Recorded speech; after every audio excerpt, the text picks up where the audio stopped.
This is how I feel whenever I've had a winning week this season. I got everything. I got every challenge, everything. I got the whole game. Everything goes through me. There haven't been a lot of them, but we got one last week in spite of one of the worst beats ever. But we'll move forward. Roll the intro.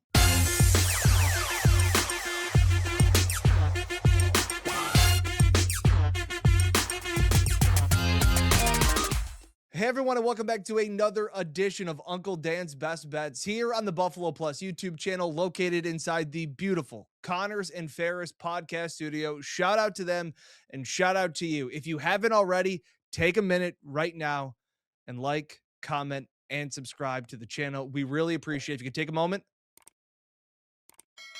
I appreciate it as always. And we always appreciate the support of Bob Johnson Auto Group, buying, selling, trading, leasing, whatever you need. If you're looking for a new car or just getting your car ready or tuned up for the winter, be sure to check out Bob Johnson Auto Group. They are a proud sponsor of Uncle Dan's Best Bets, have been for years. I'm in the market right now looking to get a new third row for all the kids I have. I'm dealing with Daryl and working with him out in Leroy. Be sure to check out Bob Johnson Auto Group. Tell them that Uncle Dan sent you. Hey, last week we did the video before Thursday and it wasn't good. 2-4 Thursday. And then we went on a stretch of 2-4 on Thursday. Yep. And then we went 7-2 on Sunday. And do you want to know why? For everybody that's keeping stats at home. Well, Dan, no, you actually had another loss there. I'm not counting the Broncos loss. I won't do it. And I don't care. That loss to the Raiders when Pete Carroll kicked a field goal as time expired when they were down 10 is something the FBI should look into. That is something the FBI should be looking into. So I have made the decision, because it's my show and my channel, that I will not count that as a win for the Broncos bet or a loss, because the Raiders kicked the most not controversial field goal, but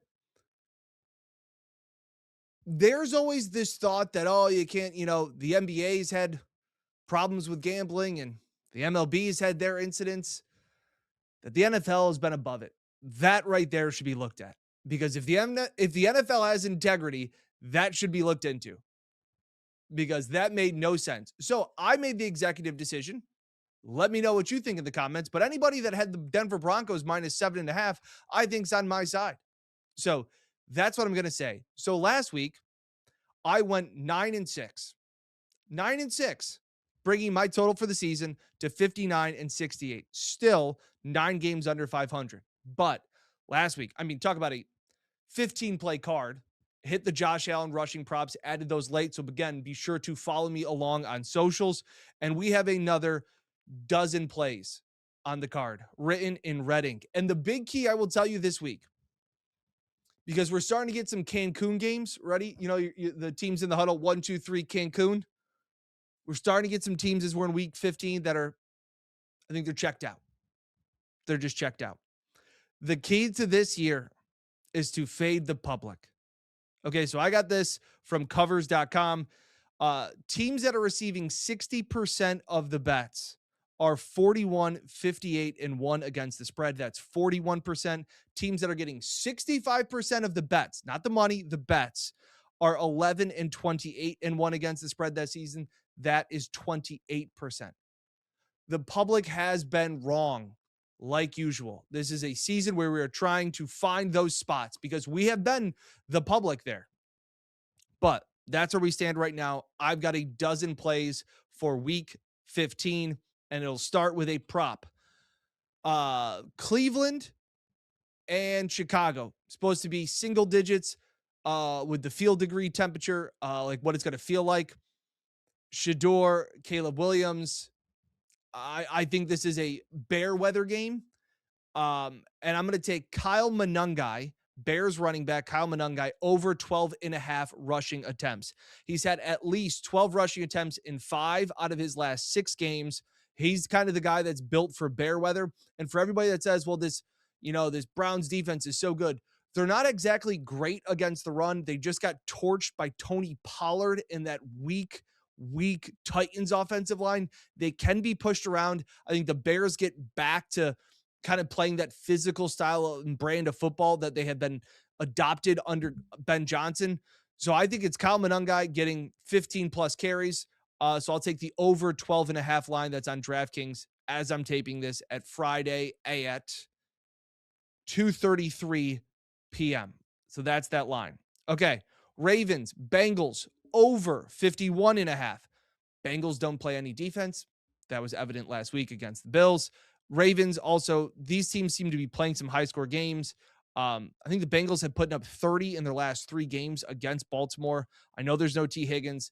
I know Joe Burrow may not be having fun, but I think there's a ton of points in this game. Both defenses, I think very little of.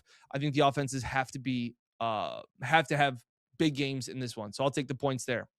Chargers plus 5.5 at the Kansas City Chiefs.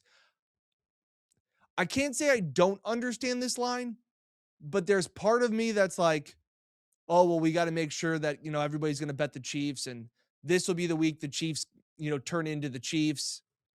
I just don't think that's the case. I think the Chiefs at this point of the season and most of this year, they have been more name than game. I think this Chargers team, for as soft as you can think of an LA team being, they've shown a lot of toughness and grit. That's thanks to Jim Harbaugh. I actually really like what they've been able to do defensively. So look, I think that Justin Herbert has shown he's tough as nails. He can take some hits, but they'll be able to make some plays. I like the Chargers. Chiefs may win the game. I'm fine understanding that, but I don't think it's by more than a field goal. I will take the Chargers plus 5.5. They've already beaten the Chiefs at home. Yes, the Chiefs are on life support, but last week kind of felt like their make or break time. I think maybe the full air is let out of the balloon. I will take the Chargers plus the points. Moving right along, Giants minus 2.5 versus the Commanders. This is a legitimate Cancun Bowl, but Giants coming off a loss and Jackson Dart still needing to show stuff and improve on the season leans me to be the home team in this one. Commanders defense is atrocious. They're just lucky that the Bengals defense has been worse and has drawn attention. Commanders defense is really, really bad. I'll take the Giants laying the small number at home. There are 2 weird games, and I'll get to one of them because it's the Bills game is the other one. Home teams that are playing really well that are underdogs. Okay, so we have the Broncos plus 2.5 at home versus the Packers. I'm going to take the Broncos here. Okay, and my reason is I think this is a letdown spot for the Packers. So obviously these are AFC versus NFC teams. Packers, huge win at home against their rival Bears. I just think this is a little bit of a letdown spot. The Broncos are 6-0 at home. I really think that plays a massive factor.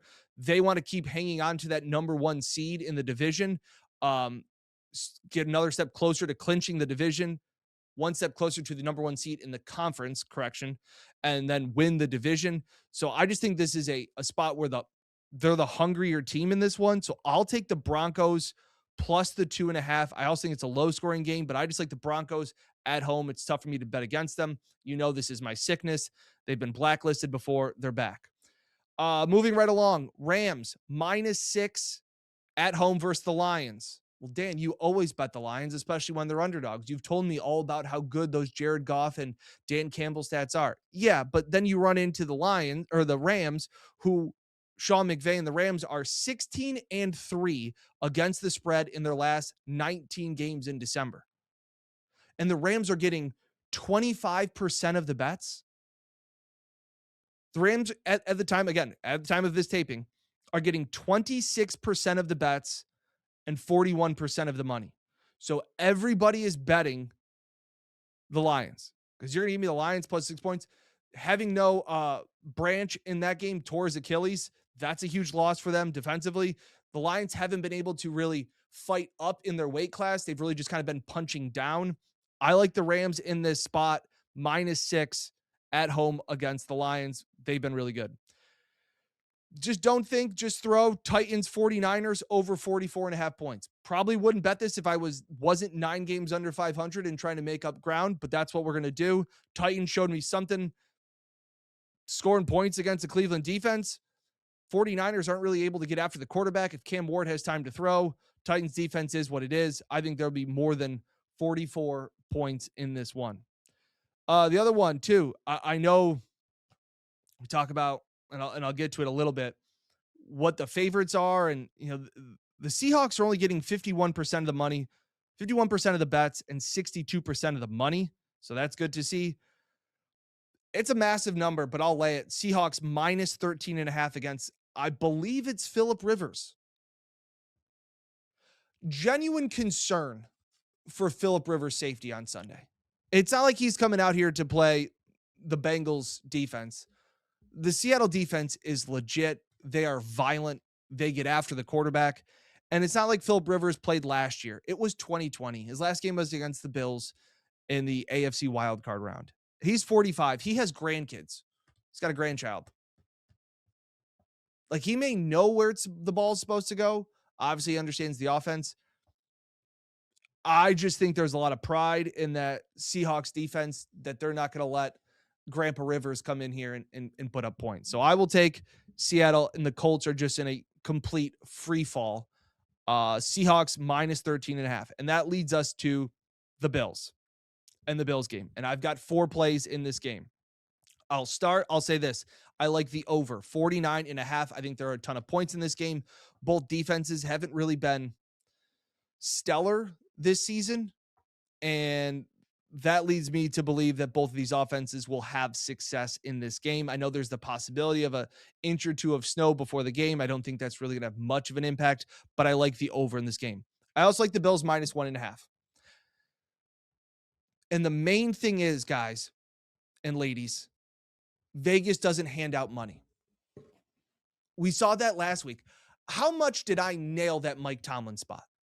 Like, that felt so good to hit that Mike Tomlin spot, that after they get embarrassed, they're going to go into Baltimore and beat the Ravens, because that's what Mike Tomlin does. And sometimes there are spots when you just have to realize everybody is going to see New England coming off a bye. They've won 10 in a row and they're at home, and I'm going to be able to get points with them. No way I'm going to take that. Vegas doesn't hand out free money. They just don't. So everybody and your mother is going to be on the Bills. New England right now is getting 62% of the bets, but only 52% of the money. So all of the little bets are on New England. The big bets, the sharps, they're on the Bills. Because, and this isn't disrespect, as we talked on the Buffalo Plus YouTube channel. It's none of that. It's, I think the Bills are a better team. And that after the Bucs just lost on Thursday night, the Patriots have beaten one team this year with a winning record, and it was the Bills. And to do it, the Bills had to turn the ball over 3 times and commit 11 penalties. And the Patriots' running defense was really good. They've got a couple key injuries, most notably Milton Williams, who will not play in this game. I think the Bills will run the ball down their throats. This hat and t-shirt game, all of that stuff, motivation. Vegas doesn't care about motivation. They don't care that, oh, we're going to put the Patriots to be underdogs, so they're going to be fired up and win the game. They don't care about that. They have their own analytics. They look at things completely differently. And I'll say this, Vegas is very rarely wrong. Vegas doesn't hand out free money. They're not building those casinos off all of your winnings. So I think it's great that the Bills are favored in this game, because it doesn't make sense to the average bettor. Why are the Bills, who have a worse record, who have already lost to New England, when New England's coming off a bye, and all of these things, why is that the case? Well, then I'm just going to take the Patriots and the points. I think that's what Vegas wants you to do. We're not going to do that. We'll lay the 1.5 points with the Bills. Also, love James Cook over 80.5 rushing yards. Again, this is at the time of this taping on Friday afternoon. I imagine that number will continue to just go up. Milton Williams is not going to be there. The Patriots went from a top 3 rushing defense the first 11 weeks to now middle of the pack to the bottom half of the league, 23rd against the run by most metrics with Milton Williams out. There was another guy that also is out and another one questionable for the Patriots defensive line. I think James Cook has a big game after only having 49 rushing yards in their first meeting. I think he bounces back in a big way. And finally, Josh Allen over 7.5 rushing attempts. Hit it last week. He's now gone over that in each of his last 2 games, I believe 3 out of his last 4, and he had 9 rushing attempts in their first meeting back in October. So this is the time of the year when Josh Allen just kind of takes over with his legs. Also, another reason why I like the Bills minus 1.5. We talked about it before. 19-4 now in their last in December games since 2020. I like the Bills. I like the Bills a lot in a high-scoring game. I think I picked it as 28-25 on the Buffalo Plus YouTube channel. We did our picks and predictions. So that's the ice-cold 12-back for this December Week 15 game. Kyle Monangai, over 12.5 rushing yards, rushing attempts. Ravens, Bengals, over 51.5. Chargers, plus 5.5. Giants, minus 2.5. Broncos, plus 2.5. Rams, minus 6. Titans, 49ers, over 44.5. Seahawks, minus 13.5. Bills, minus 1.5. Bills, Patriots, over 49.5. Josh Allen or James Cook, over 80.5 rushing yards. Josh Allen, over 7.5 rushing attempts. You know what to do. Comment in below. Appreciate the support as always with what your best play is for the week. Shout out Bob Johnson. Shout out to you and everybody who has continued to like, comment, and subscribe and followed along to Uncle Dan's Best Bets. Really appreciate it as always. Best of luck to your plays this weekend. We'll catch you here next time on the Buffalo Plus YouTube channel. Let's beat the odds together as I break down the NFL betting lines, who will cover and who is poised for an upset. Uncle Dan's Best Bets on Buffalo Plus. New each Saturday on YouTube or wherever you get your podcasts. Sponsored by the Bob Johnson Auto Group.